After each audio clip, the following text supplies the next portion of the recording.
질투하는 하나님이란 제목으로 함께 은혜를 나누겠습니다. 지난주와 이어지는 제2계명 우상을 만들지 말라와 연결된 설교입니다. 하나님 우상을 만들지 말라 하시고 형상도 만들지 말고 그 형상을 섬기지도 말라고 말씀하셨습니다. 우상에 관련돼서는 만들지 말라라는 이 문장이 가장 중요합니다. 우상 만드는 일 하는 것을 하나님 자신 미워하는 것으로 간주하신다, 그렇게 말씀하셨고, 또 중요한 것은 질투하는 모습을 하나님께서 보여주시겠다고 하셨습니다. 질투하는 모습이 어떤 것인가 성경은 간단하게 정리하고 있는데, 하나님은 3, 4대까지 죄를 갚아주신다, 그것을 질투하는 하나님의 모습으로 설명을 해주십니다.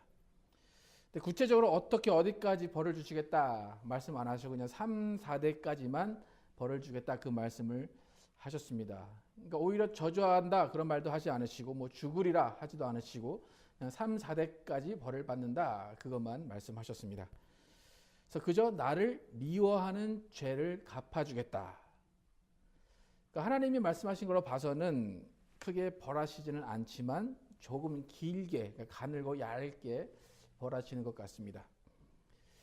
하나님이 그렇게 죽이신다 아니면 저주한다 하지 않으시고 그냥 3, 4대까지만 벌하신다라고 하신 그것을 왜 그렇게 하셨는가 추측을 해보면 바로 6절에서 나를 사랑하고 내 계명을 지키는 자에게는 1000대까지 은혜를 베푸느니라 라고 말씀하세요.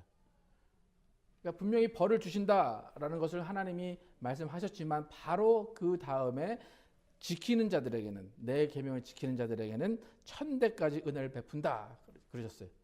그러니까 죄를 주는 것은 3, 4대, 그런데 은혜는 1000대까지 주신다. 그것은 죄를 보응하시겠다라는 것이 아니라 오히려 은혜를 주시고자 하는 마음이 더 크다는 것을 알 수가 있습니다. 그래서 하나님은 이스라엘을 위해서 그들에게 가나안 땅으로 가라고 하셨습니다. 그리고 가나안 땅에 가는 그 길 가운데 하나님을 예배하라, 그렇게 말씀하셨습니다. 그러니까 이 모든 것은 하나님의 계획 안에 들어있었고, 하나님이 주관하시고 이스라엘은 그 하나님의 계획 안에만 들어있으면 복된 길을 가는 것이었습니다. 근데 이스라엘은 그것이 복인지도 모르면서 하나님이 계획하신 길을 가긴 갑니다. 근데 복인 줄 모르니까 가는 그 길 가운데 계속 불평하고 계속 자기 마음대로 하는 모습을 볼 수가 있습니다. 그러니까 때로는 이스라엘 입장에서 생각을 하면 처음부터 끝까지 하나님이 알아서 하시는 그 길, 가라 하고 하면 가고, 하나님 이렇게 하라 하면 하고, 계명을 지키라 하면 지키는 그 길이 때로는 이스라엘이 생각하면 하나님이 왜 우리에게 이러실까? 우리를 가만 놔두시지 왜 우리에게 이러실까라는 생각을 할 수 있게 만듭니다. 사랑하는 사람들 사이에서라도 한 사람이 너무 크게 집착을 하면 그 상대방이 부담스럽기 마련입니다. 어쩌면 이스라엘에게는 하나님의 사랑, 하나님의 간섭이 부담일 수도 있었다고 생각할 수 있습니다. 그러니까 애굽의 노예 시절, 그 시절은 오히려 그 시절이 낫다라고 생각할 수 있어요. 광야로 나오게 하신 하나님, 그 하나님이 그냥 광야로 나왔으니까 좀 광야에서 조금 고생하는 게 안쓰러워서 이스라엘을 좀 유의해 주시면 괜찮은데, 그것이 아니라 오히려 나를 사랑해라, 내 계명을 지켜라 말씀하시고 다른 신을 섬기거나 우상을 만들면 나는 질투할 거다, 그렇게 말씀하시는 그 모습이 이스라엘에게는 참 부담스러운 모습일지도 모릅니다. 근데 사실 이스라엘은 하나님을 잘 모릅니다. 능력 있는 분이라는 것은 알지만 하나님의 성품도 모르고 하나님이 어떤 계획을 가지고 계시고 그런 일을 하시니도 잘 모릅니다. 만약 여러분이 이스라엘이라면 그렇게 잘 알지도 못하는 분이 오셔서 네가 다른 신에게 절하고 다른 우상을 만들면 나는 질투할 거야 라고 한다면, 아무리 하나님이라고 해도, 전능하신 하나님이라고 해도 이스라엘 입장에서는 부담이 되지 않을까 한번 다시 한번 생각을 해보시기 바랍니다. 하나님은 질투하는 하나님이다 말씀하세요. 하나님은 왜 질투하신다 그럴까? 다른 어떤 표현도 많이 있고 다른 협박도 할 수도 있는데 왜 나는 질투하는 하나님이다, 너희가 우상을 만들어 섬기면 나는 질투할 거다라고 하시면서 왜 질투라는 단어를 사용하실까? 그리고 하나님은 이미 이스라엘이 우상을 만들고 그게 절할 것을 이미 알고 계시면서도 왜 이토록 사랑하는 사람한테 나 안 봐주면 나 삐질 거야, 나 안 봐주면 나 질투할 거야 라는 그런 심정으로 이스라엘에게 접근하시고 말씀을 하실까? 하나님은 왜 질투하신다고 하셨을까? 그냥 가장 쉬운 한마디로는 하나님이 이스라엘을 너무 좋아하셨던 거예요. 이제 사랑의 시점이 시작되는 시점이에요. 사랑이 이스라엘이 애굽에서 나온 시점이기 때문에 사랑이 시작되는 시점이에요. 사랑이 시작되는 그 시점에서부터 하나님은 실망하고 싶지 않으셨던 거예요. 오히려 기대하고 싶으셨고 오히려 잘 해주고 싶으셨고 오히려 올바른 길로 가라고 하나님은 부탁하시는 거예요. 그러니까 이스라엘이 우상을 만드는 모습을 보기 싫으셨던 것이고 다른 신을 섬기는 것을 보기 싫으셨던 것이 하나님의 진정한 마음입니다. 그런데 결국 모세가 40일 동안 시내산에서 하나님을 만나는 동안 이스라엘은 송아지를 만들었고 그 송아지를 하나님이라고 섬겼고 하나님은 그 질투심의 대가로 이스라엘 3천 명을 죽이시고 그 송아지 만든 사람들을 다 하나님께서 죽이셨습니다. 하나님이 평가하실 때 그 송아지는 그들을 위해 만들어낸 그들의 우상일 뿐이었다는 거예요.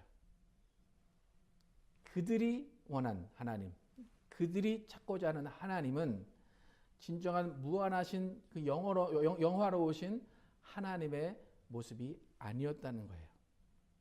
나를 위해 내 위안 얻고자 나만을 위한 하나님을 만드는 것, 그것은 하나님을 질투하게 만든 것이라고 성경은 분명히 이야기합니다. 그래서 우리는 질투하는 하나님의 마음을 잘 알아야 됩니다. 특히 신약시대에 이 질투하는 하나님에 대한 개념이 잘 잡혀 있어야지만 우리가 질투하는 하나님이 어떤 분인가에 대해서 바르게 알 수 있어요. 지금 우리는 구약을 통해서 질투하는 하나님을 배워가고 있어요. 그런데 분명히 우리는 신약시대에 살고 있기 때문에 신약시대에 살고 있는 우리가 질투하는 하나님에 대해서 어떻게 알아야 하는가는 더 중요한 일입니다. 하나님은 구약시대에 질투하셨어요. 그리고 질투하신 그것을 바로 보응하셔서 죽이셨어요. 그런데 신약시대에 사는 우리에게 하나님이 지금 질투하신다라고 한다면 그 질투하시는 그 모습이 우리에게는 어떻게 나타날까가 가장 중요해요. 여러분도 잘 아시지만 하나님이 질투하신다라고 해서 지금 우리에게는 즉각적인 보응이 나타나지는 않습니다. 아무런 일이 일어나지 않기 때문에 우리는 때로는 안심합니다. 그냥 하나님이 괜찮다고 하시는가 보다, 하나님이 용인하시나 보다, 하나님이 용서하시나 보다라고 우리는 하나님의 질투심에 대해서 그냥 무관하게 생각할 때가 많이 있다는 거예요. 하지만 신약교회에게 하나님은 분명히 질투하는 하나님이심을 보여주십니다. 예수님이 분명히 말씀하셨는데 계시록 22장 11절 12절을 보면 불의를 행하는 자는 그대로 불의를 행하고 더러운 자는 그대로 더럽고 의로운 자는 그대로 의를 행하고 거룩한 자는 그대로 거룩하게 하라.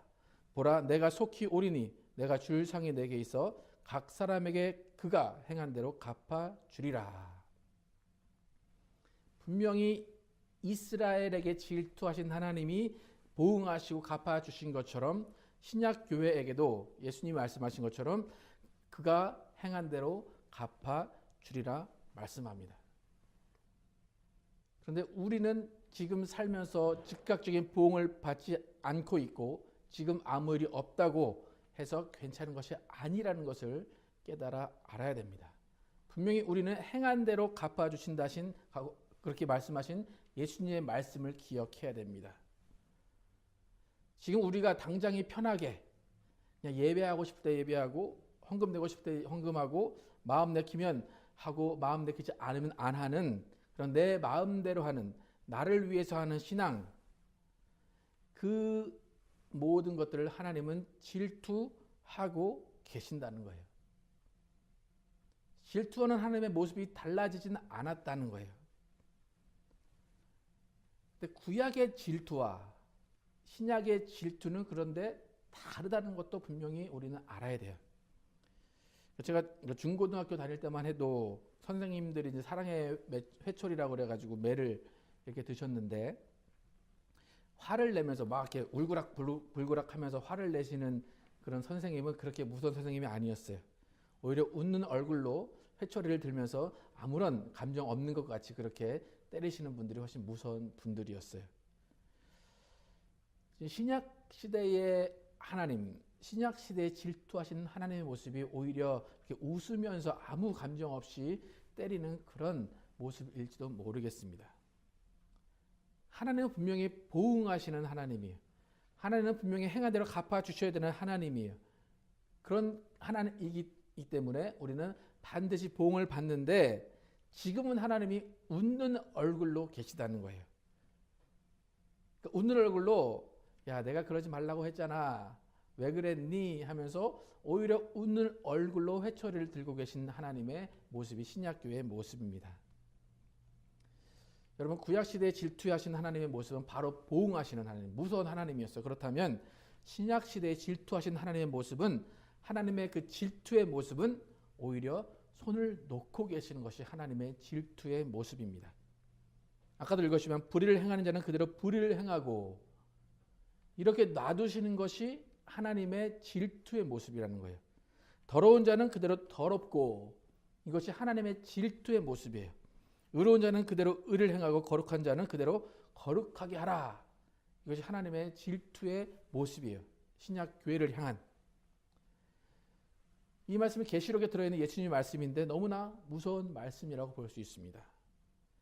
무슨 말이냐면 여러분이 신앙생활을 아무렇게나 해도 여러분 마음대로 해도 하나님은 그냥 놔두시겠다. 그렇게 말씀하시는 거예요.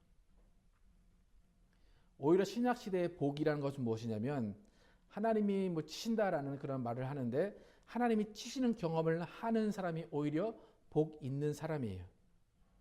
만약 여러분이 주일 예배를 안 드려도 늦게 오고 아무리 다른 생각을 하고 있어도 아무 일 없고 또 여러분이 도둑질을 했는데도 아무 일 없고 다른 사람의 아내를 탐내는데도 아무 일 없는 사람, 그 사람은 하나님이 모르신다 아니면 하나님이 나를 그냥 위해 주신다 그렇게 생각하지 말고 행한 대로 갚아주실 때까지 보응이 유예됐다라고 보셔야 되는 거예요. 하나님의 질투가 정말로 그 사람에게 임했다는 거예요. 신약시대 하나님의 질투는 그냥 놔두시는 질투라는 것을 우리가 반드시 깨달아 알아야 됩니다. 그러니까 구약의 하나님의 질투와 신약의 하나님의 질투가 같다고 생각하면 안 됩니다. 우리에게는 더 무서운 심판이 기다리고 있는 거예요.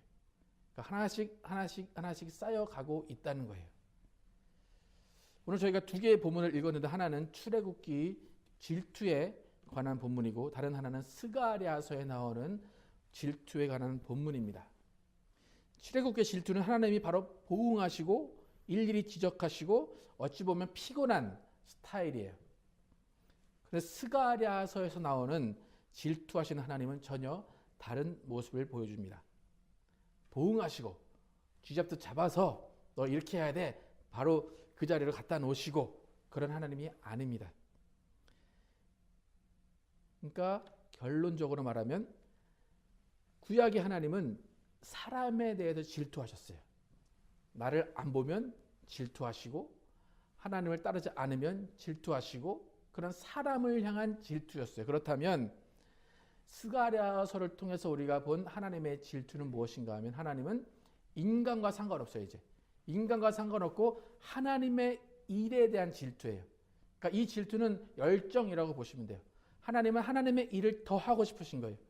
그동안 이스라엘을 통해서 하나님의 일을 하려고 하셨는데 이스라엘이 하나님의 뜻을 따라오지 않으니까 계속해서 이스라엘을 돌이켜라 하시면서 이스라엘을 구원하시려고 했는데 그게 안 되다 보니까 스가랴서에 그 정도에 되면 예수님이 오시기 한 500-600년 전인데 그때 되니까 이제 하나님은 이스라엘에게 질투하시는 것이 아니라 내가 그동안 하지 못했던 일을 할 거야.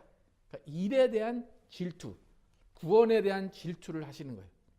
하나님의 일을 그동안 놓고 있던 하나님의 일이 진전이 되지 못했던 그 일에 대한 질투를 하나님이 나타내신다는 거예요. 그래서 오늘 읽은 스가랴서에도 보면 하나님이 성전이 있었던 그 시온으로 돌아가려는 질투를 보이세요. 예루살렘을 회복하시려는 질투를 보이세요. 성전을 재건하시려는 질투를 보이신다는 거예요.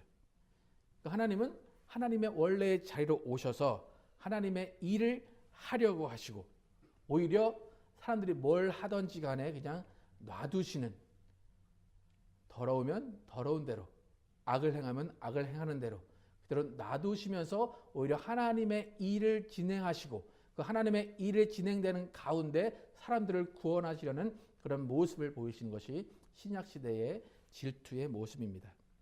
스가랴서 8장 오늘 읽었던 말씀을 다시 한번 읽겠습니다. 1절, 2절, 3절 읽어보면, 만군의 여호와의 말씀이 임하여 이르시되, 만군의 여호와가 이같이 말하노라.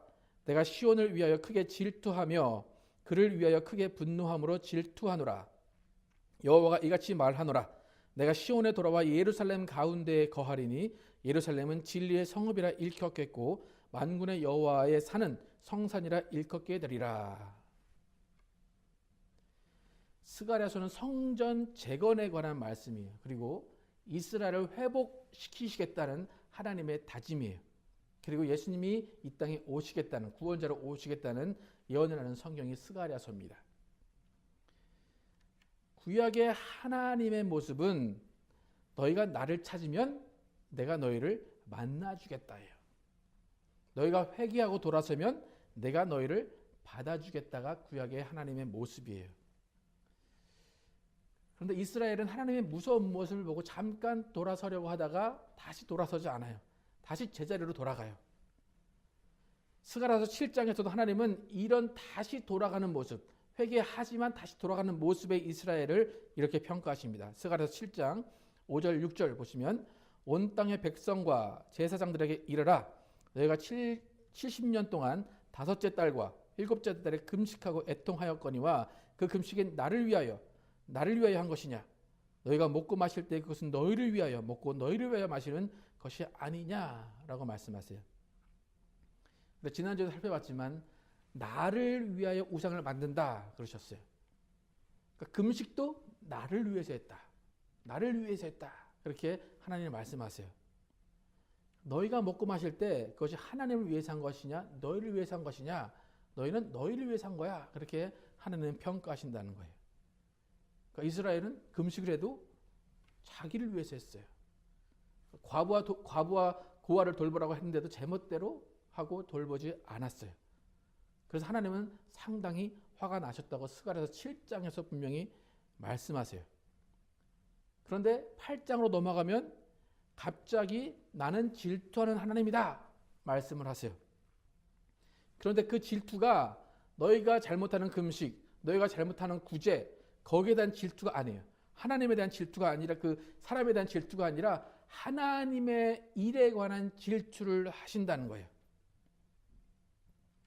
이스라엘을 회복하는 질투, 성전을 재건하는 질투를 하신다는 거예요. 나는 내 일을 하고 싶은 그 일을 할 거야 라고 하나님은 오히려 하나님의 질투를 하나님의 일에 연관시키신다는 거예요. 그리고 이스라엘은 돌아올 생각이 없어요. 그런데 하나님은 이스라엘은 돌아올 거야 말씀하세요. 이스라엘은 나를 찾을 거야. 또 나는 이스라엘의 하나님이 될 거야. 또다시 그렇게 말씀하세요. 스가랴서 8장 14절 15절 보면, 전능한 나 여호와가 말한다. 너희 조상들이 나를 노하게 했을 때 내가 그들에게 재앙을 내리기로 작정하고 내 뜻을 돌이키지 않았다. 이것은 7장에 말한 대로 원래 이스라엘이 행했던 악한 일들이에요. 하나님은 그때 질투하셔서 이스라엘을 처단하시고 저주하시고 보응하셨어요. 그런데 그런 모습을 하나님은 안 가지시겠다는 거예요. 15절 보시면, 그러나 이제는 내가 예루살렘과 유다 백성을 축복하기로 작정하였으니 너희는 두려워하지 말아라. 이스라엘이 돌아서서 이스라엘이 회개해서 그런 게 아니에요. 하나님이 먼저 그냥 내가 유다 백성을 축복하기로 작정했으니 너희는 두려워하지 말라. 예루살렘과 유다 백성을 축복하기로 했다. 그렇게 말씀을 하세요. 19절에 보면 4월, 5월, 7월, 10월에 금식이 유다 백성에게 기쁘고 즐거운 축제가 될 것이다. 그러므로 너희는 진실과 평화를 사랑하라. 그렇게 말씀하세요. 그 전에 사람들이 어떻게 했던지 간에 다시 예루살렘을 회복하시겠다. 성전을 건축하시겠다. 다시 내 백성이 될 것이다. 하나님은 다시 그들의 하나님이 될 것이다. 그렇게 말씀하세요. 사람이 변해서 그렇게 된 게 아니에요. 회개해서 그렇게 된 게 아니에요. 하나님이 그들이 회개 안 하기 때문에 더 이상 기대 안 하시고 나는 오히려 내 일을 할 거야 라고 말씀하시는 거예요. 사람에게 질투하셨던 하나님이 아끼셨던 그 일을 더 하고자 하시는 질투를 통해서 우리를 다시 구원하시고자 하시는 그런 말씀을 하신다는 거예요. 하나님이 구약시대에 이스라엘을 그렇게 질투하셨어요. 질투가 사랑이라는 거죠. 근데 그 사랑을 이스라엘이 깨닫지 못하니까 하나님이 계속 그 이스라엘을 붙잡고 씨름하시다가 이제는 안 될 것 같으니까 내가 너희를 질투하는 것이 아니라 내 일을 향해서 질투하겠다라고 말씀하시면서 하나님 자신의 일에 더 열정과 질투를 드러내시고 이스라엘이 회개하면 좋지만 그렇지 않아도 나는 내 일을 할 거야 라고 말씀하세요.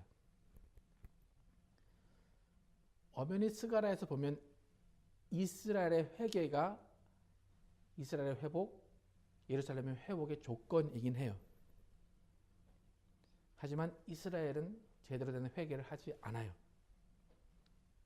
또 이 스가랴는 다음 세대들에게 말씀하시는 말씀인데 다음 세대도 그렇게 정신을 차리지 않아요. 다음 세대에게 하나님이 너희가 회복될 거야, 회개할 거야 하셨어요. 그런데 결국 다음 세대들도 다음 세대 더 지난 그 다음 세대들은 오히려 예수 그리스도를 죽였어요.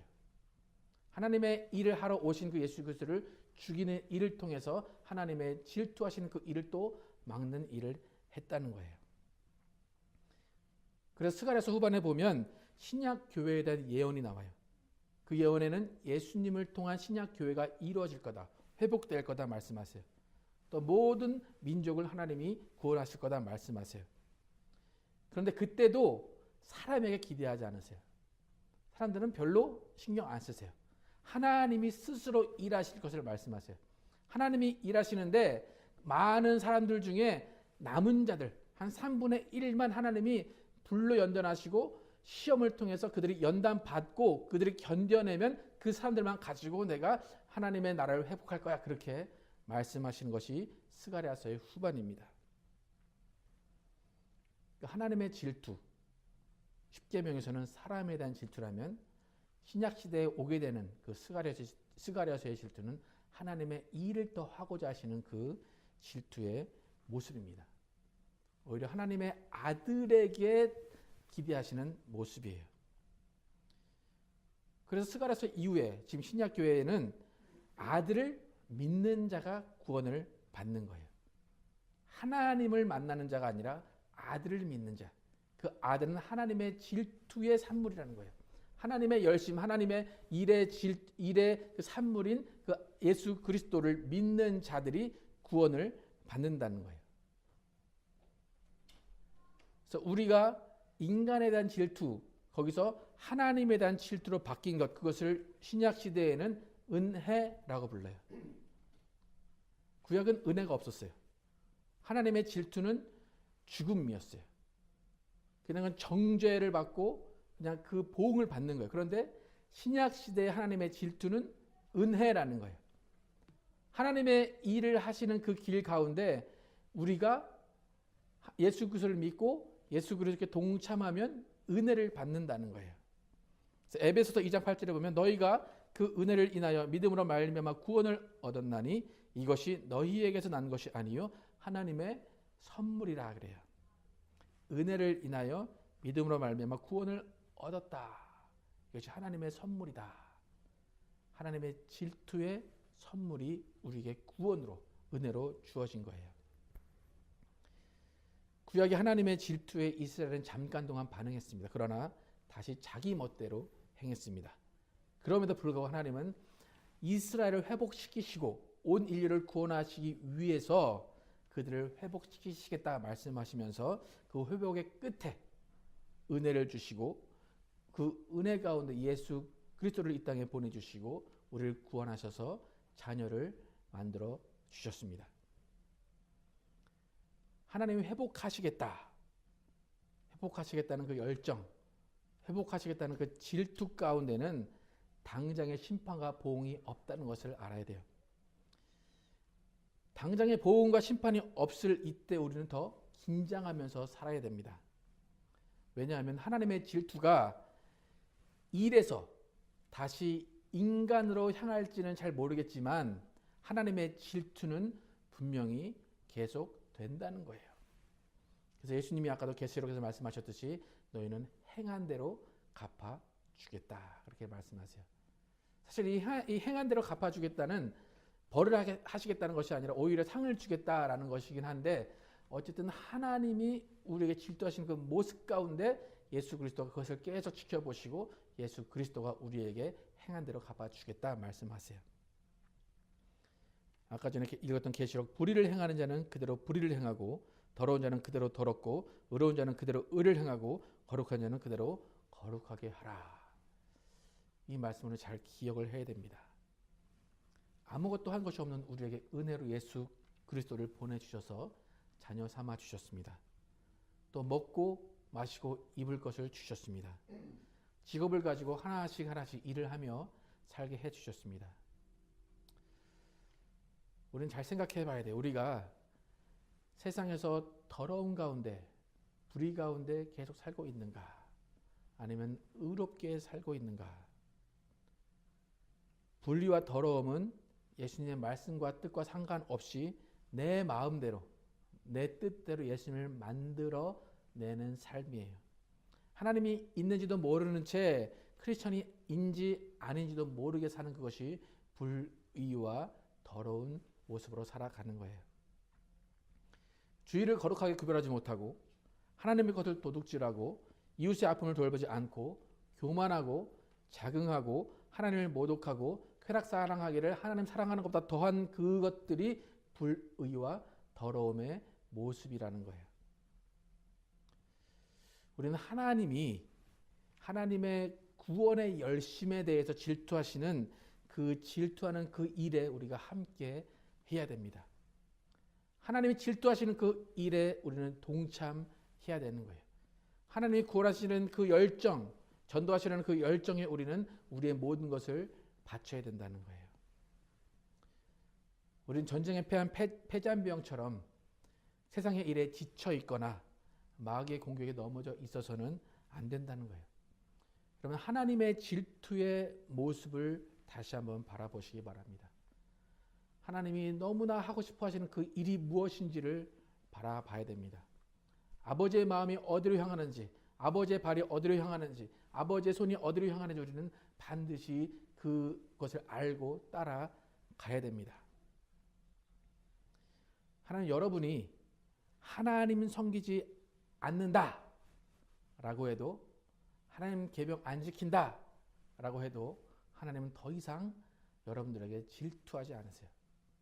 그냥 놔두신다는 거예요. 더러우면 더러운 대로, 불의하면 불의한 대로 놔두신다는 거예요. 하나님의 질투는 우리에게 있지 않다는 거예요. 신약의 하나님의 질투는 예수님과 십자가에 있다는 거예요. 또 하나님의 질투는 소수의 연단받은 자들에게만 있다는 거예요. 스가랴서 13장 8절과 9절을 읽겠습니다. 여호와가 말하노라. 이 온 땅에서 3분의 2는 멸망하고 3분의 1은 거기 남으리니 내가 그 3분의 1을 불 가운데 던져 은같이 연단하며 금같이 시험할 것이라. 그들이 내 이름을 부르리니 내가 들을 것이며 나는 말하기를 이는 내 백성이라 할 것이요 그들은 말하기를 여호와는 내 하나님이라 하리라. 이스라엘을 회복하시겠다 라고 하셨는데 이스라엘을 회복하시는 그 모습이 이스라엘 전체를 회복하시는 게 아니었어요. 3분의 1만 불로 연단하고 금으로 연단한 그 3분의 1만 하나님이 선택하기로 하셨다는 거예요. 여러분, 하나님이 질투하시는 하나님이다 라는 것의 의미를 잘 알기를 바랍니다. 여러분, 하나님이 여러분의 질투하시는 모습, 그 모습은 구약시대 같은 그런 모습이 아니라는 거예요. 내가 이 일을 잘못했어요. 그럼 하나님이 당장 달려오셔서 너 그거 하지 마 때려서 그것이 아니라는 거예요. 그냥 놔두시는 거예요. 여러분이 아무리 잘못한 것이 있고 아무리 다른 길로 가고 아무리 어둠 가운데 있어도 하나님은 당장 여러분들을 건져내지 않으세요. 오히려 하나님은 하나님이 하시고자 하시는 그 일을 계속 진행하신다는 거예요. 그 가운데 여러분이 회개하고 돌아오면 하나님의 질투하신 그 일에 동참하면 하나님이 그래 너는 나와 함께 할 것이야. 너는 내 백성이라 부를 거야. 라고 하신다는 거예요. 여러분 하나님이 여러분에게 아무 보응도 안 하신다고 해서 여러분 그렇게 마음 놓고 잊지 마시기 바랍니다. 하나님이 명하신 계명을 안 지키고 있어도 내 일이 잘 되고 내가 아무런 건강에 어떤 문제도 없고 내게 아무런 일이 없다고 해서 하나님이 사랑의 하나님이구나 라고 착각하지 마시기 바랍니다. 오히려 하나님은 그 가운데 계속 쌓아두고 계시는 거예요. 행한 대로 갚아주겠다라는 예수님의 말씀이 응하여지도록 계속 쌓아두고 계시다는 거예요. 여러분 신약 시대의 하나님의 질투, 그 질투는 손 놓고 계시는 거예요. 우리에 대해서.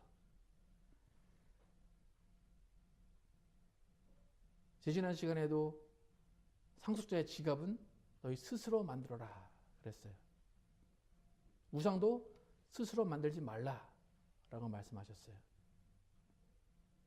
하나님의 질투도 마찬가지예요. 스스로 돌아와라. 제가 항상 하는 말이지만 구약의 신앙보다 신약의 신앙이 너무 어려운 것 같아요. 내 의지가 없으면 그냥 난 누워있기만 하면 다 그냥 아무렇지도 않은 것 같은 생각을 하게 되는데 그 누워있는 시간에 하나님은 다 카운트를 하고 계신다는 거예요. 그래 네가 그렇게 했지 내 행한 대로 갚아줄게. 여러분 어떤 하나님의 모습을 보여주고 싶으십니까? 구약시대 질투의 하나님 그냥 일거수일투족을 다 따라다니면서 이거 하지마 이거 하지마 이거 하지마 그런 하나님의 모습을 보고 싶으십니까? 아니면 그냥 가만히 놔두시는 잘못해도 더러운 가운데 있어도 불의행해도 가만히 놔두시는 그런 하나님을 보고 싶으십니까? 근데 우리는 그런 가만히 놔두시는 하나님을 보고 있는 거예요. 그렇기 때문에 우리가 스스로 정신을 차리고 스스로 하나님 앞에 무릎 꿇어야 된다는 거예요.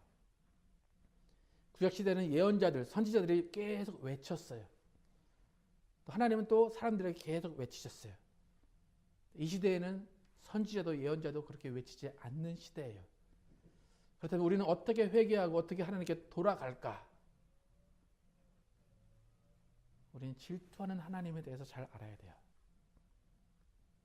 오히려 질투하는 하나님은 아무것도 우리에게 보응하지 않는 하나님이라는 거예요. 그렇다면 우리가 해야 되는 단 하나예요. 하나님이 원하시는 일이 무엇인가? 하나님이 질투를 내시는 일이 무엇인가? 하나님이 열정을 내시는 일이 무엇인가? 그 하나님의 열정을 가진 그 일에 동참할 때 우리는 구원에 함께 참여할 수 있다는 거예요. 하나님은 예수 그리스도를 이 땅에 보내셨어요. 하나님은 모든 사랑을 그 예수 그리스도께 다 쏟아 부으셨어요. 그 예수 그리스도는 죽으시고 부활하셔서 우리를 자녀 삼으셨어요. 그렇다면 우리는 예수 그리스도께서 구원하신 하나님의 자녀로서 아버지가 원하시는 아버지가 열정을 가지신 일에 동참하는 것이 당연합니다. 오늘 우리는 하나님의 질투에 대해서 나눴습니다. 여러분 하나님의 질투는 우리에게 즉각 나타나지 않는다는 것을 반드시 기억하셔야 돼요. 여러분이 나태해져 있을 때, 여러분이 게을러져 있을 때, 여러분이 하나님과 상관없는 일을 하고 있을 때 그때 하나님의 질투를 느끼지 못한다면 하나님은 그 자리에 그냥 여러분을 놔두실 거라는 거예요. 하지만 그것이 끝이 아니라고 성경은 분명히 얘기해요. 그 끝이 아니라 예수님 오시는 그날에 행한 대로 갚아주겠다 말씀하십니다. 우리 모두는 하나님이 우리에게 원하시는 하나님의 질투 그것이 무엇인가를 바로 깨닫고 하나님이 바라보시는 그곳에 우리가 눈을 두고 하나님이 가시는 그 길에 우리의 발을 놓고 하나님이 원하시는 그 일에 우리의 손을 놓으면서 하나님과 함께 예수님의 일에, 예수님이 가시는 그 길에 동참하면서 예수 그리스도가 주시는 큰 복을 받아 누리는 여러분과 제가 되기를 예수 이름으로 축원합니다. 기도하시겠습니다. 하나님 감사합니다. 구약을 통해서 십계명을 주시면서 나는 질투하는 하나님이다 말씀하셨습니다. 어쩌면 그런 질투하는 하나님의 모습은 좀 귀여운 모습일 수도 있습니다. 그 모습은 오히려 더 사랑의 모습일 수 있습니다. 그런데 구약의 마지막쯤 돼서 스가랴서에서 하나님이 다시 한번 질투하는 하나님임을 보여주십니다. 그런데 그 질투의 하나님은 너희가 어떻게 했든 상관없어. 나는 나의 나라를 회복할 거야 라고 말씀하십니다. 그리고 그 나라를 회복하신다고 말씀하시면서 그 나라의 회복에 동참하는 사람이 내 사람이다 라고 하나님은 말씀하십니다. 하나님 신약의 하나님의 질투는 그냥 내버려 두시는 질투입니다. 사람이 이렇게 저렇게 하든 그건 상관없이 하나님의 일을 하시고자 하는 질투입니다. 하나님의 일을 하시고자 하는 열정이 하나님의 질투로 나타납니다. 하나님 그런 상황 가운데 우리가 아무 일도 안 해도 그냥 누워 있어도 아무 일 없으니까 하나님이 괜찮다고 하시는 것처럼 착각하지 않기를 원합니다. 하나님은 하나님의 일을 할 때 동참하는 사람을 기다리고 계십니다. 회개하고 돌아오는 사람을 기다리고 계십니다.